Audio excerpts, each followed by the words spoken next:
Good afternoon, everybody. It's David Schlotthauer here with another detailed update on Tropical Storm Erin for Tuesday afternoon, the 12th of August, 2025. As always, my thoughts in this video are mine alone, and making any decisions regarding Tropical Storm Erin, please consult the National Hurricane Center, your local weather office, for the latest information for where you are. Also, if you haven't been here before and you do find these tropical weather outlook and discussions on Tropical Storm Erin very helpful, detailed, informative, as well as life-saving, please don't forget to subscribe to the YouTube channel, hit that bell notification icon to get my daily tropical weather updates here on the channel, along to go with live stream coverage on any hurricane or tropical storm that could threaten the United States or the Caribbean this hurricane season. And of course, hit that like button and share this video with their family and friends on social media. So here's a zoomed out view looking at the entire Atlantic basin, and what we have right here is Tropical Storm Erin that still remains a threat to the northeastern Caribbean over the next 3 to 4 days as it passes just to the north here as what most models indicate. But there is still a non-zero chance that anywhere here along the eastern seaboard, especially from Maine all the way down into the North Carolina region, that could still get a close call with Erin in the next 7 to 10 days.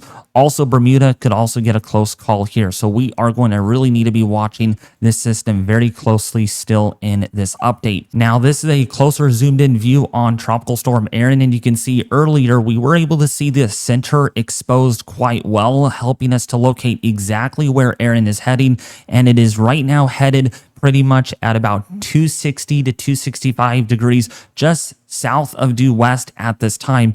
And this general motion will continue over the next 24 hours as it feels the impact by a strong deep layer subtropical ridge to the north, and the low-level ridge is also to the northwest of the system, which explains why our system is losing latitude just a little bit. But this is going to be changing over the course of 2 to 3 days as a subtropical weakness in the ridge does slowly begin to develop to the northwest of the system. But this is going to largely depend on how strong Erin is able to get over the next couple of days, as it is fighting some stable air that is to the north of the system. You can see the darker gray colors and black colors indicating some deep layer dry air is lurking to the west of Tropical Storm Erin.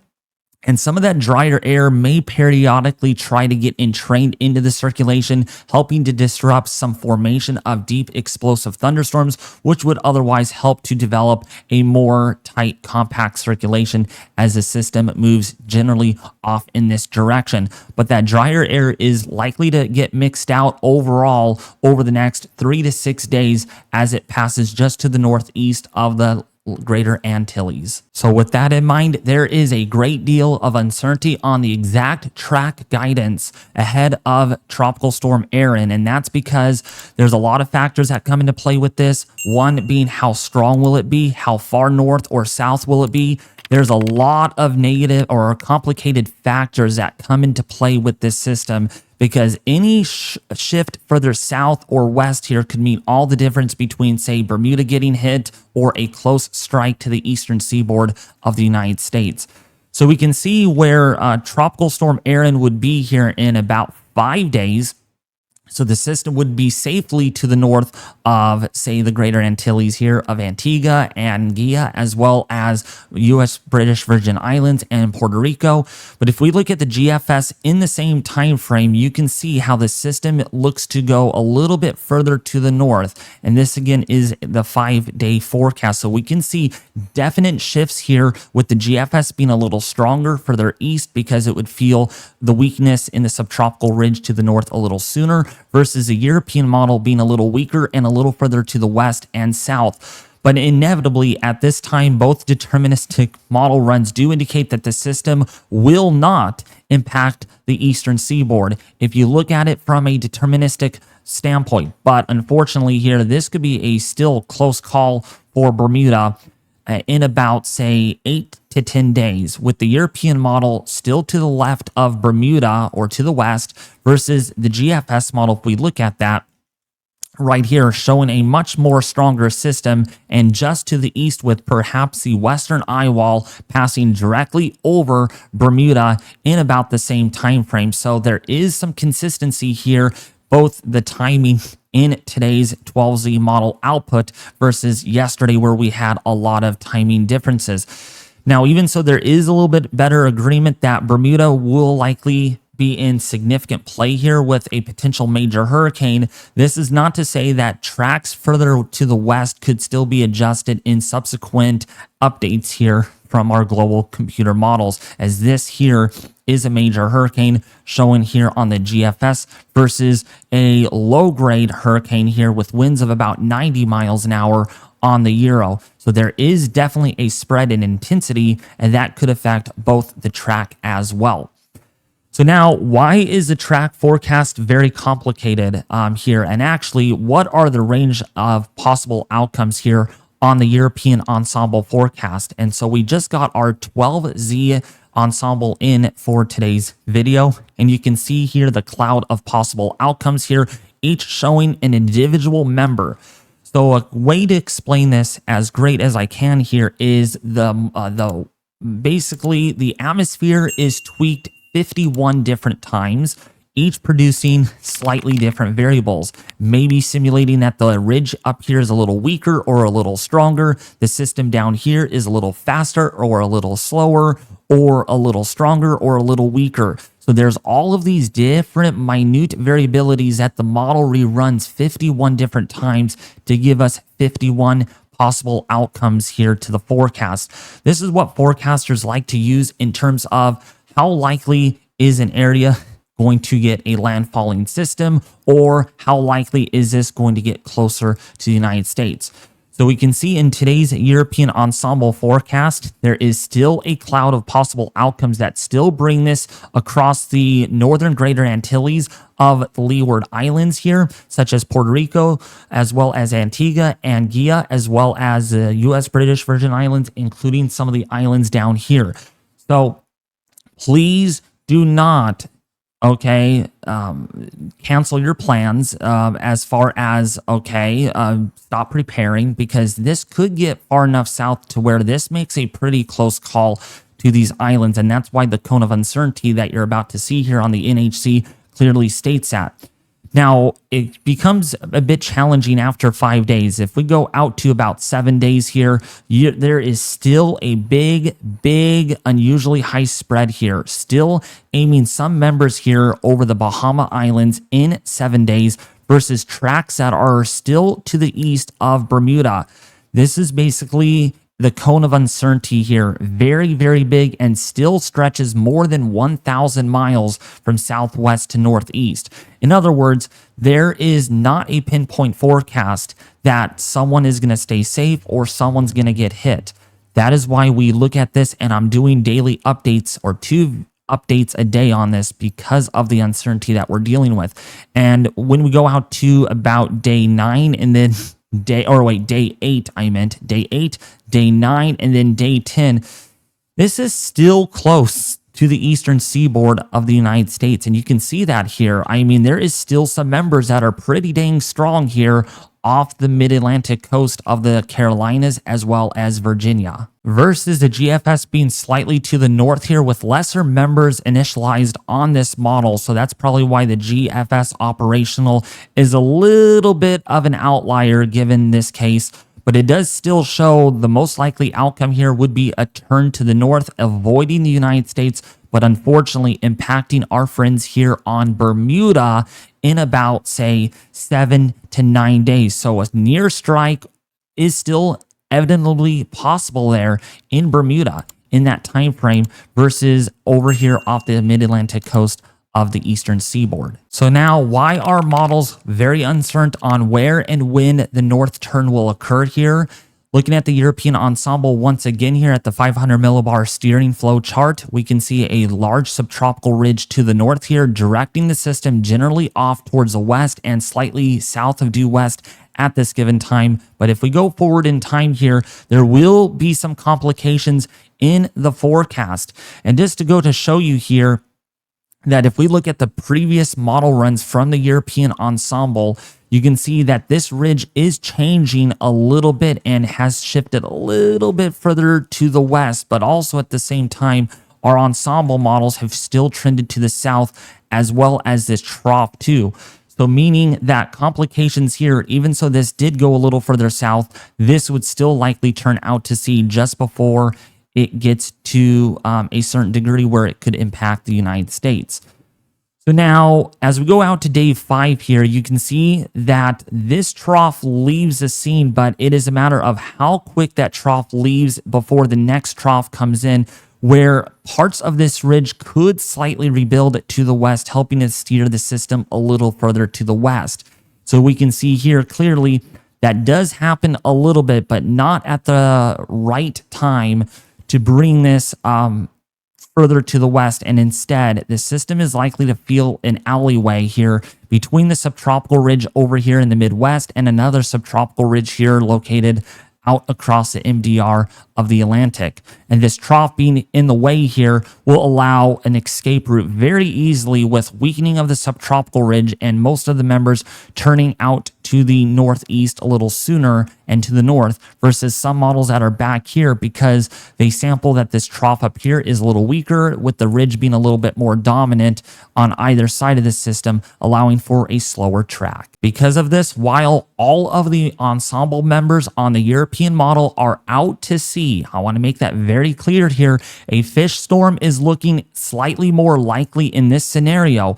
But now comes to fruition on how close or how far west this will get. There are still a decent amount of members here that bring this very close or on top of some of the Bahama Islands in about 7 to 8 days, and bring these very, very close to Cape Hatteras in North Carolina. Again, in theory, this would be a fish storm, but would also be much closer to the mid-Atlantic coast of the United States versus a track that turns north sooner out to sea here further to the east of Bermuda would mean lesser impacts to the mid-Atlantic coast. So unfortunately, in today's forecast package, there is extreme unusual uncertainty here in the forecast, with a cone of uncertainty now, a forecast error of still over 1,000 miles. So in theory, this could still go very far west and impact Cape Hatteras or a track just to the east of Bermuda. This also seems to be the case with the GEFS ensemble, showing again most of the members out to sea here over Bermuda and just to the west of it. But again, there's not as much members that run the GEFS, and they're a little bit more uncertain. So again, the forecast error is very large here, out to about 8 to 10 days. Again, anything from about eastern Bermuda all the way across into the mid-Atlantic coast. Here's another way to look at it here. Here's a lot of the hurricane models that came out at about 18Z. And we can see while most of these members are safely to the northeast of these islands, this short-term track forecast or initial position is going to mean a whole lot here in the first couple of days. Does this end up a little further south than what the guidance indicates, or does this make the turn to the west a little sooner? That is what we are going to be aware of and watching this very closely, because if this does get further south, this could clip or get very close to the islands in about that 4 to 5 day period, versus a track that is far enough north here, which would not impact the islands very much. Now, the intensity guidance is quite uncertain, at least over the next few days, partially due to the fact that we have a lot of dry air that is in the deep layers of the atmosphere. In fact, if we take a look at the water vapor or deep layer moisture plot here, over the next couple of days, we do have a lot of dry air out ahead of this system, as we noted in the water vapor imagery. Some of that drier air could temporarily disrupt the inner core structure if it does end up trying to form.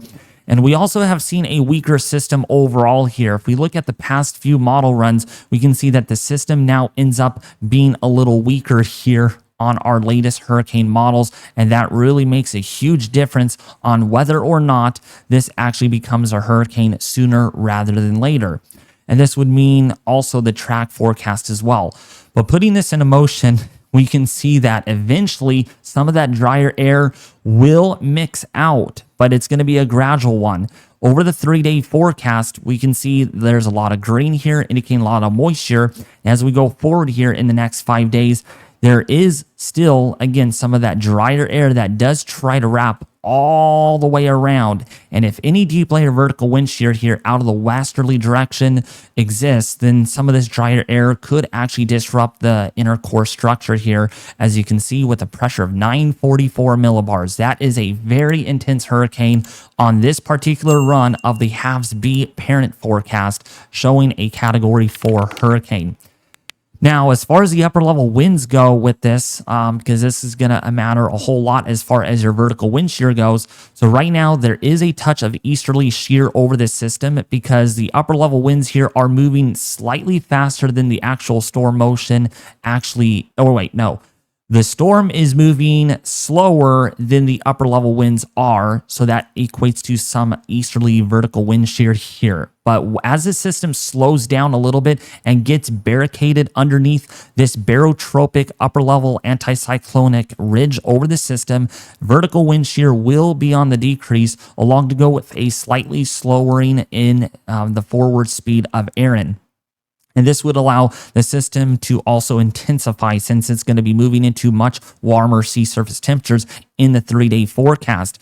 But as you know, there is still some subtleties to the intensity forecast, and that is because now, while the environmental forecast becomes favorable in terms of a thermodynamic standpoint in 3 days, though, there is this little bit of a tut or a PVU streamer here, as you can see, with northeasterly flow here, with westerly flow here. You got a cutoff flow to the northeast of the system at 200 millibars. And so as the system barricades itself and feels the push of this tut here as it gets encroached onto the system, you're going to find a little bit of a touch here of northwesterly flow hitting the system as our system is barreling into that. So despite that the upper level winds are relatively light here, they're at about 15 to 20 knots, but our system is also moving at 10 to 15 knots in this general direction, which equates to about a deep layer vertical wind shear profile of about 20 to even almost 30 knots, helping to dismantle the system to some degree. So that is why strengthening here is a little bit of uncertainty in a 4-day forecast. But then after that, it clears that trough, your PVU streamers out of the way, we get broadening of upper level anticyclonic ridging over the system, then the system will likely find itself in a much more conducive environment where it can be volatile enough to kickstart explosive intensification beyond the 5-day forecast. Just to show you how uncertain the intensity forecast actually is, there are still some members down here that barely indicate a category 1 hurricane in about 5 to 7 days versus some of the more aggressive model guidance, majority of them indicating a major hurricane. Therefore, just like this morning's video, I am being quite generous on the lower end of the forecast here, and I follow the NHC quite closely here, indicating strengthening will likely come.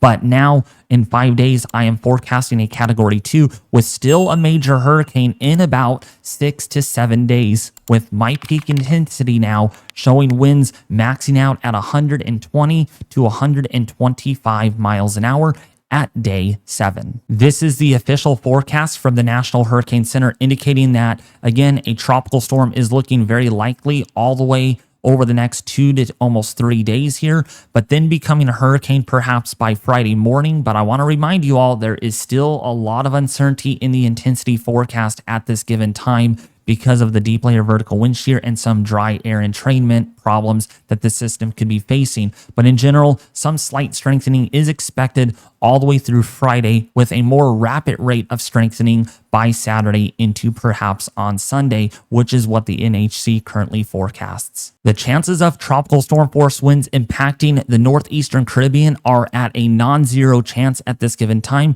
with a 20 to 30% chance of some of the islands here, such as Puerto Rico, Antigua, Anguilla, as well as the British U.S. Virgin Islands, getting a 20 to 30% chance of tropical storm force winds arriving there by Friday night into early Saturday morning. But again, there's a huge spread here. So just because you guys have a non-zero chance of tropical storm force winds does not necessarily mean you will get it. The NHC wants to be very conservative and wants to be safer than to be sorry here. And so that's why they highlight a fairly large area here of chances of tropical storm force winds. And at the end of the day, everything here is in probabilities, not actuality. So even so you do have elevated chances the further north you go, does not mean you will actually see tropical storm force winds. It's just a matter of how close will this get. But out here in Bermuda needs to be watching, as well as perhaps some of the Bahama Islands at around day 5 to day 7. As I mentioned in this video, Erin can move close enough to the northern Leeward Islands, Virgin Islands, and Puerto Rico over the weekend to produce some impacts on those islands. However, the magnitude of these impacts is still not known, and interest there should continue to monitor the progress of this storm very closely, because again, any further shift to the south could mean all the difference versus a shift to the north.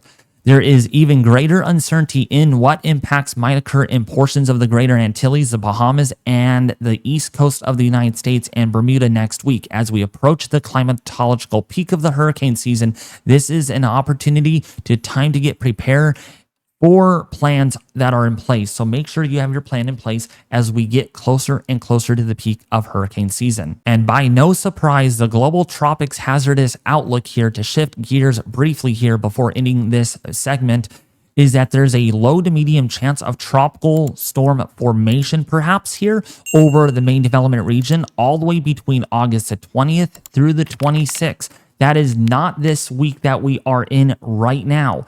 That is next week. All right. So this is week number 2. This is 2 weeks out from today, showing a low to medium chance of tropical like formation. And then by week 3, by early September, so the last week of August into the first couple of days of September, there is a low chance of tropical formation here. So just because that the GFS or the Euro are not showing anything after about 7 or 8 days out there in the MDR does not mean that we will not see any development going forward behind Erin. And that's what we will be focusing on if necessary in the next 3 to 5 days if confidence in any formation beyond Erin increases. But anyways, if you haven't been here before and you did find today's update on Tropical Storm Erin very helpful, detailed, informative, and life-saving, please don't forget to subscribe to the YouTube channel, folks. Hit that bell notification icon to get daily tropical weather updates, live stream discussions on tropical systems, as well as also live coverage on any hurricane or tropical storm threatening the United States or the Caribbean this year's hurricane season. So again, share, like, and subscribe. Leave a like and also leave a comment in the section below this video, and I'll be back with you more maybe tonight with a live stream on this system if necessary.